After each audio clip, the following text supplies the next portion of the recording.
One of the real surprises to me from all of this, I mean, there's been a lot of problems, goodness knows, in Zimbabwe for some time. They don't even have their own currency at this point. They use US dollars, right?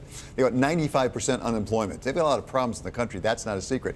One that surprises me, they have a Bitcoin exchange. And Bitcoin went through the roof in Zimbabwe. What does that tell us about Bitcoin as a flight to safety? Yeah, I mean, I think to a certain extent, Bitcoin is the modern version of gold. You know, one of the big surprises, I guess, in this whole process is gold has never really taken off the way you would expect with the amount of liquidity that's been created globally.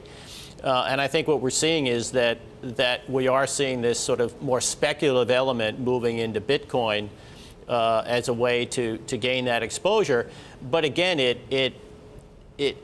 it's another indication that rather than being necessarily a currency or a store of value, Bitcoin is something that people run to in times of stress when they don't want to be discovered, their identity found out, and everything else. So, you know, I don't think this is necessarily a good thing in terms of the development of Bitcoin, but what it suggests, like capital flight from China that we think drove prices higher, you know, this is really a sign of stress and a way for people to move capital without being discovered. But is that where its principal value comes from, is basically anonymity or secrecy? Because if that's true, that may well limit, ultimately, its role.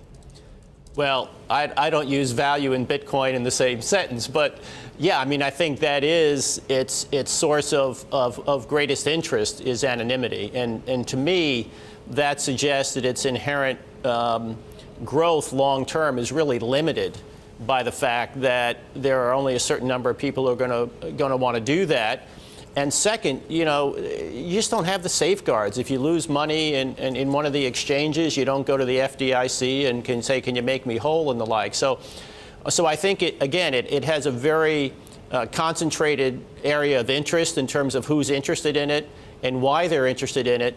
But I think that's still going to be a very, very small percentage of total money in the global economy.